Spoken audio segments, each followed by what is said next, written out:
Hey everyone, Jason here, and welcome to episode 5 of Jason's O-Gauge Trains.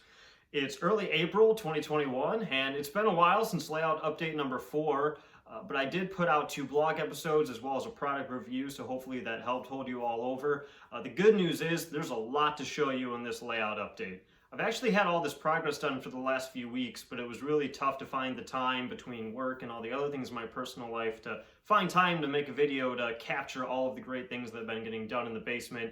I also had a few friends over to see the layout a few weeks ago, so I spent a lot of time cleaning up the layout and getting things ready to make sure that stuff looked good from when they came over to visit. So jumping in, the first really big announcement I have for the layout is me, Mr. MTH as people call me. I went ahead and added LIONEL Legacy to the layout. I know, it's hard to believe. I finally did it. I finally bit the bullet. I said I was going to for years, but I finally did. It was just a really great opportunity to buy the system. My friend Dave Lambert, who makes the Boeing 737 fuselage load, he and his dad had an extra legacy system that they had picked up for a really good deal, and they offered it to me at a really good deal. I just couldn't pass it up. I don't have any legacy or TMCC engines yet, but I'm sure something will be added in the near future. I did have some friends stop by and bring their legacy engines, so we got the system all hooked up and tested, and it works on the layout. So very exciting moment for me in the layout, and now you can all finally get off my back for not having LIONEL Legacy and asking me again and again when I'm going to add LIONEL Legacy. It's been added. I have it. The final announcement to make before we dive into the progress of the layout is just that I still plan on doing a 7,000 subscriber live stream video. I'm actually halfway to 8,000 subscribers now. So big thanks to everyone who likes, subscribes the channel. That live stream, I haven't picked a date for it yet, but what I'll probably do is once I pick a date, I'll post a video a few days before announcing when it's going to take place and providing the link of where you can tune into that. That'll be on YouTube, and I'm planning to do a giveaway. A big thank you to everyone that subscribes to the channel. I plan to give away an MTH Premier Line freight car, and I also think I'll give away a copy of the March issue of Classic Toy Trains magazine, a signed copy by me, because this is my layout on the cover, my old layout, and my old layout is the feature story in there too. So I thought those 2 items might be cool, and so keep an eye out for that video, and I really hope that once that goes live that you all tune in and we can have some fun running some trains, answering questions, and giving some cool things away. So not only do I have to still celebrate the 7,000 subscriber mark, I am quickly closing in on 8,000 subscribers. And that's crazy to think about because less than a year ago, I had just hit 4,000 subs. So I've doubled my number of subscribers in less than a year. And that's pretty cool. I mean, it's a niche hobby. You're never going to have millions of subscribers on something like this, but having a few thousand is pretty cool. And I'm very honored and very humbled that you guys all enjoy the progress, enjoy the videos I post, and I just want to thank you all for your support over the years. And if you don't already, please subscribe to the channel and like the videos. It helps a lot and, you know, encourages me to keep posting the videos as well. And one other thing worth mentioning, I always have someone comment on my videos asking, are we ever going to see the Toyota Supra again? And for those who don't know, one of my other big hobbies and passions is I own a 1994 Toyota Supra Turbo that I've shown in some of my past videos, and I do still own it, and I plan to show it again. Right now, it's in the shop for some maintenance being done, some winter maintenance, because I really don't drive it in the winter, but things are warming up, so I should have it back here soon. And as soon as I have more layout progress to show you and the car is back, I'll do another walk around of the car. So hopefully you car guys will enjoy that as well. Okay, so all that being said, let's dive into the progress of the layout. And as I mentioned, there is a lot, so I think you're all gonna really enjoy this. So we're gonna start at the top of the stairs, walking down into the basement, because as you'll see, I have my Detroit 3-Railers banner hung up. So that looks really good as you enter the basement. And I'm going to try to avoid looking at the progress that's been made on the layout so that we can instead start on the left side. And as you'll see, we have a shelf that's been hung. And if you've been a follower of my channel for years, it should look very familiar. This is the shelf that was hanging in the basement of my parents' house for the old layout. I was able to bring it here thanks to my dad, who actually had to trim down the ends of this so that it would fit between the laundry room door and this wall. In hindsight, I should have gone with a narrower door, but you know, nothing I can do about it now. But he trimmed this down to be able to fit on this wall, which was great because it's the perfect size to fit all 24 of my Triple Crown road railers. So this looks really good hanging there. I'm really happy with it. And now we come to the real fun stuff, and it's kind of like, where do I even begin? In my last layout update, I was showing off the outside loop, which is where this coal train is sitting. Everything had been installed and corked and wired. The ramp to the lower loop has been done for quite a while, but it's the inside double main line that I've made the progress on. And if I finally come back here and pan to the right, you will see that I have all 3 loops of the main level complete. Again, this outside loop was already done in my last video, but now both of my inside loops have been complete. So let's check it out. So the front part of the layout is where all of the crossovers will take place. As you can see, I have all of these Atlas number 5 switches right here towards the front, which interchanges all 3 of the tracks. So a train can move from inside to the middle to the outside, and outside, middle to inside, no matter what direction they're heading.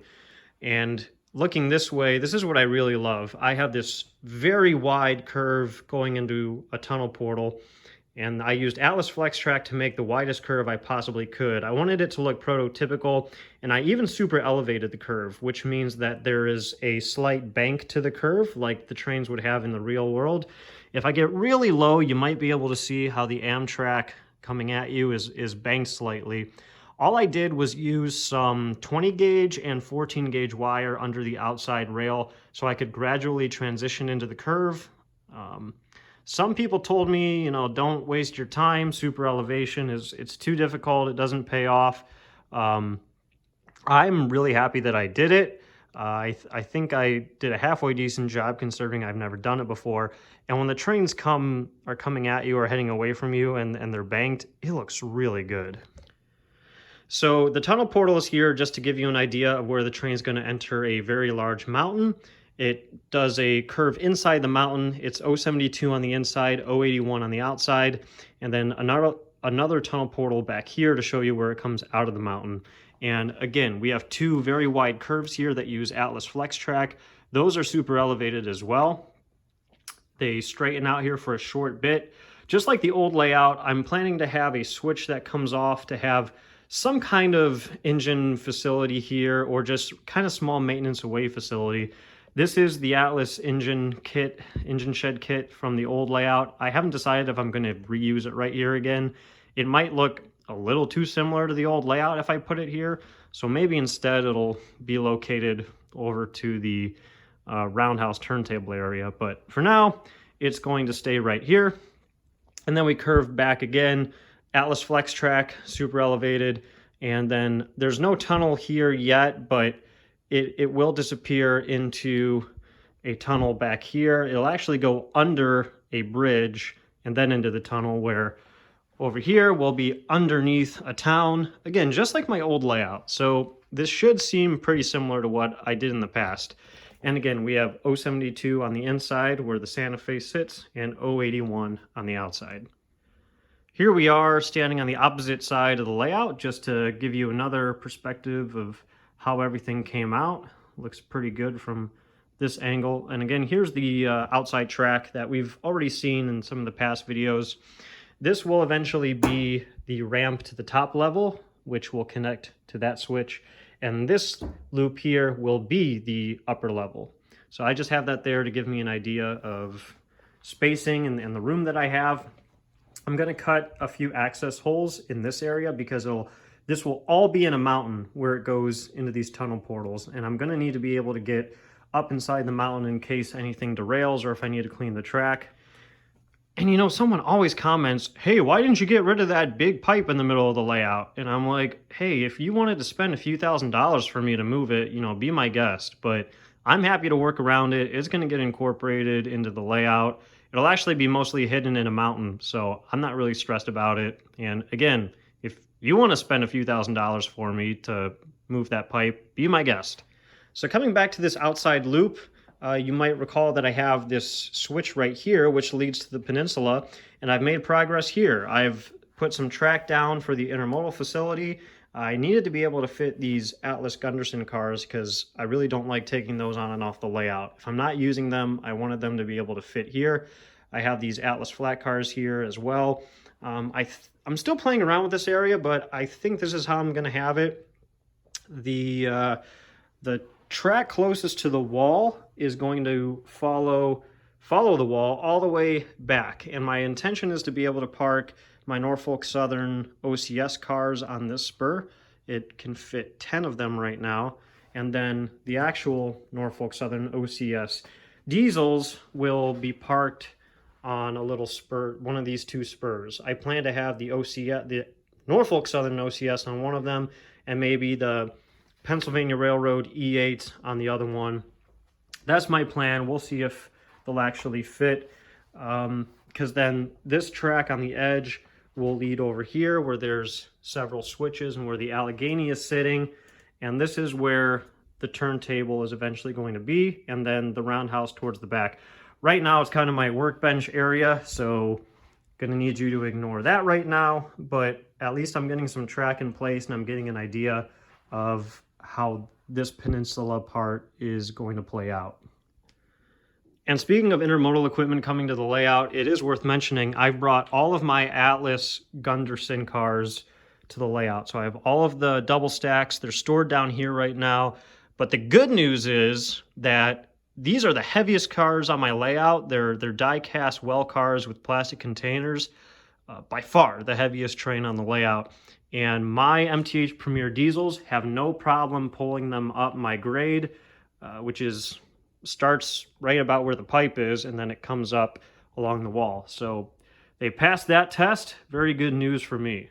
So not really sure where to move next, so let's just go this way. And as you'll see right here, I've added a TV to the basement, and I've brought my Xbox down here. Those are all of my various train DVDs on the bottom as well. For those of you wondering, I play PUBG on Xbox, but it's just a lot more fun to have the TV on, have a program to watch while working on the trains. The furnace and the water tank still need to be curtained off. I'm going to cover those up with a black curtain. And if we look at the train shelf right here, as you can see, I have filled this thing up pretty darn quickly. Now, all of the steam engines are eventually going to fit in the roundhouse turntable area, and the Pennsylvania Railroad E8s, as well as a bunch of the diesels, will be on the layout once more is done. So there will be more room for more trains, and I am going to put in a few other shelves around the layout as well. It's just not time for that to take place, but all of my command control engines are here at the new layout. I still have a few conventionally controlled engines that need to be brought still. And also, I still need to get a couch for this area. Right now, I've got 2 folding chairs here. My girlfriend makes fun of me for it every day, but, you know, I just haven't found the couch yet that I want. But eventually, a couch will go right here, so I can sit back and watch the TV if I want. And speaking of bringing all these engines to the layout, how did I bring them all here? Well, I brought them one carload at a time, and a lot of the freight cars I brought in these fruit crates. I basically just placed them on here, packed them up in my car, and bring them one carload at a time. So nothing really too fancy to it. It just takes a lot of trips to bring a layout from one state to another, and there still is a whole lot of stuff that I need to bring. Next, we'll look at a very important part of the layout, the power controls and everything. Here's where I mounted the LIONEL Legacy base. I don't keep the remote in there because it'll just fall right out. But I'm not using the charging station anyways. I'm using batteries for the remote. Here's the cabinet that holds all of the power controls, and I put it on new casters so that the cabinet sits a little bit lower so it fits under the layout, and I can push it in and pull it out, etc., etc. If I actually open the cabinet, we can see all the controls inside. I've got my Legacy remote, my DCS remote, which is still broken and I'm trying to replace. The Z1000 on top powers all of the switches, and I have a power strip here that the Z1000 plugs into, the LIONEL Legacy base plugs into, and the MTH DCS Wi-Fi unit. I have the Z1000 from the old layout right here, which powers the lower loop, the outside loop, and then I have a brand new Z4000 down below. Yes, brand new. Don't ask me where I got it. I've been sworn to secrecy. MTH is supposed to release another batch of these, but I needed one now, so I was able to find one.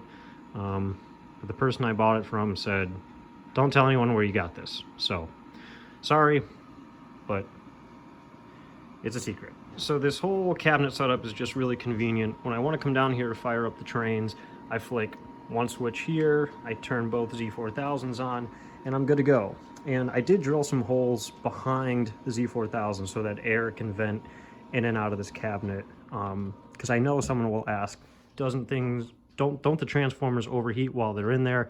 The answer is no. I ran trains down here for about 5 hours straight with the door closed and had no issues with these transformers overheating.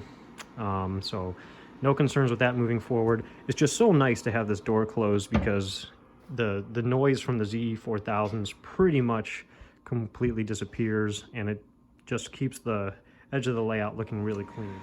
And a cool little item worth mentioning since we're down here, Dave Lambert made this for me. He 3D printed this. It's a remote holder for the MTH DCS remote. So the idea is you could, mount this on the side of the layout, and then the MTH DCS remote slides right in. So you come downstairs, fire up the trains, and just pull it out of the remote holder. So pretty cool little item. Haven't decided where I'm going to mount that yet, but I'd like to use it some point in the future. Here's another look at the wiring brains of the layout. I know I need to do a video on this someday to show an exact setup of how this is done. I just wired my layout per MTH's recommendations. So, power comes out of the Z4000, goes to the TIU input, and goes out of the TIU into one of these 3 terminal blocks. So far I'm using both of the fixed inputs and outputs, and then I changed one of the variable inputs to fixed as well. You can actually do that on the DCS remote. And then for the upper level, which will come at a later date, I still have the port on the very top that I can use. And then the MTH AIUs are on the right side. Those will control my switches and accessories, and the Wi-Fi unit on the bottom, which lets me control my trains with my cell phone. So I'll try to do a more in-depth review of my wiring someday, but again, I'm just following the recommendations by MTH for using DCS. Oh, and another little surprise while we're down here. Henry! Oh, well that's Henry. And he's got a little pig ear that he's chewing on. I think he came down here hoping he could hide it or bury it under the train layout somewhere. That's, well, bye Henry. That's my girlfriend's dog. He is one cute little guy. Maybe I'll introduce him officially in a future update. And again, since we're kind of looking under the layout, here's where I've started storing some of my train boxes. Everything in this corner, these are all engine boxes, steam engines, diesels, so that I can have easy access to them in case I need to package an engine up and take it in for repair. And then over here is where I start to have some of the rolling stock, switches, transformers, all that other stuff.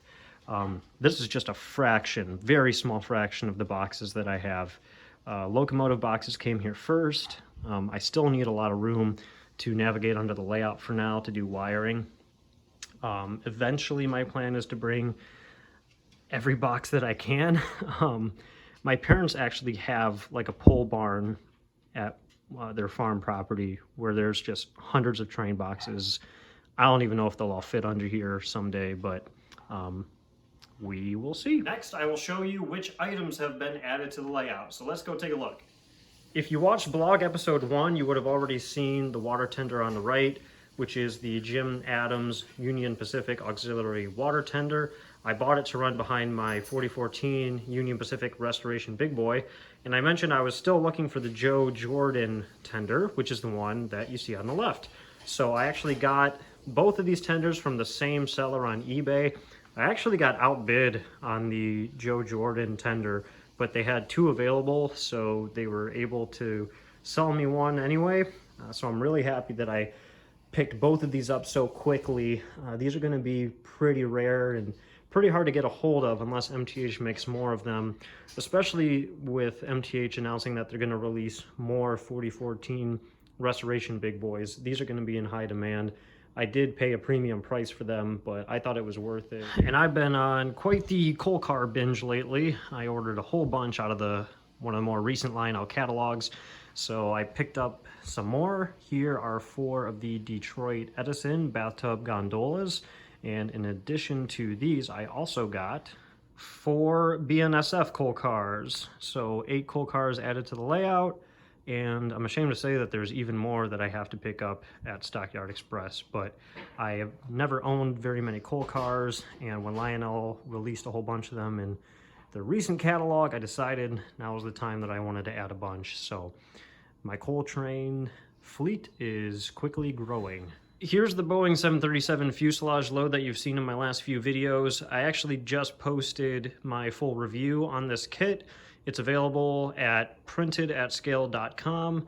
Again, go back and watch the full review I did of this. It's available at printedatscale.com. Very cool item, and people have been asking me about this every time they see it. So if you have room to fit this, I'd highly recommend you pick one up. Now, I usually don't sell trains, but I've been sitting on these LIONEL 30,000 gallon tank cars for a few years now. They're brand new in the box. They've never been opened. They still have the shipping tape on them. I have plenty of these LIONEL cars. As you can see, this entire ethanol train down here is made up of these LIONEL 30,000 gallon tank cars. So it does me no good to have these collecting dust. So if anyone would be interested in buying these, as you can see on the middle one there, I paid $250 for each set. And these are 3 packs. So the top one is Philadelphia Energy 30,000 gallon tank car 3-pack, another Philadelphia Energy 3-pack with a different set of road numbers, and then the one on the bottom is Global Ethanol. So if you'd be interested in buying these from me, shoot me an email. I'll include my email in the description below. Please just email me if you are interested in buying these tank cars. Next item to show you is this U.S. Army O-scale water tower made by MTH. It is item number 30-11095 and is a Stockyard Express exclusive. Many of you already know what a Stockyard Express exclusive is, but for those of you who don't, it's simply an item that was specially made just for the train store Stockyard Express, which is where I buy a majority of my trains. They're located in Oberlin, Ohio. So MTH made these only for the store Stockyard Express. Now, I have not added this to my personal collection. Basically, I was in the store at Stockyard Express and the owner, Clyde, said, "Hey, I just got these custom run water towers in. Do you think your viewers on YouTube would be interested in seeing this? You could throw it in one of your videos. Maybe they'll really like it." And I just said, yeah, sure. I think my viewers really like Army-themed items. And since this one is an operating water tower, it has a cool sound set, I thought I'd go ahead and show it in my next video. So I've got it temporarily wired to the track power right now. So let me give you a quick demonstration on how this thing works. Water level's down 500 gallons. Fill her up then.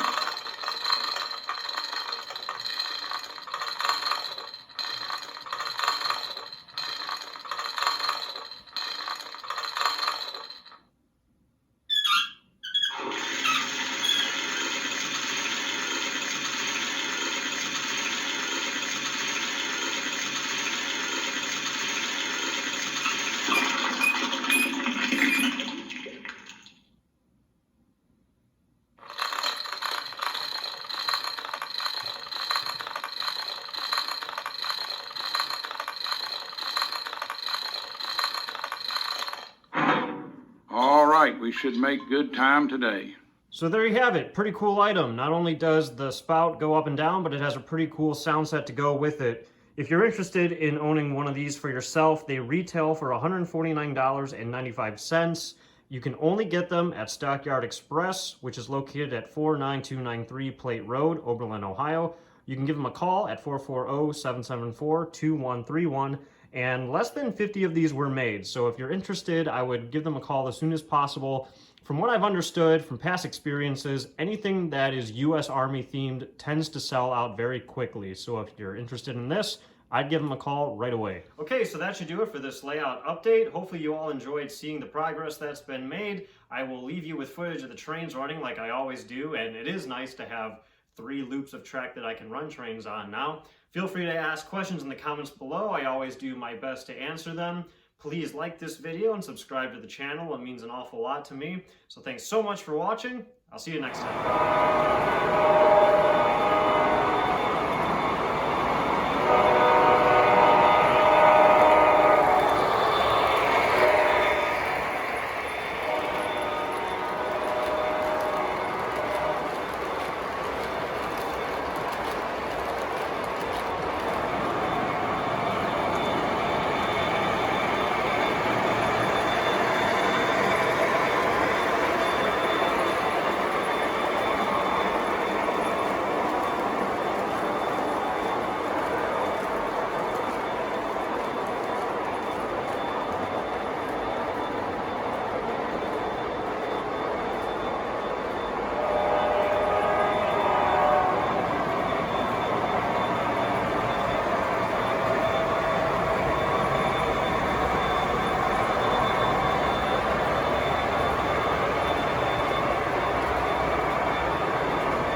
on track 1 for Augusta, Georgia.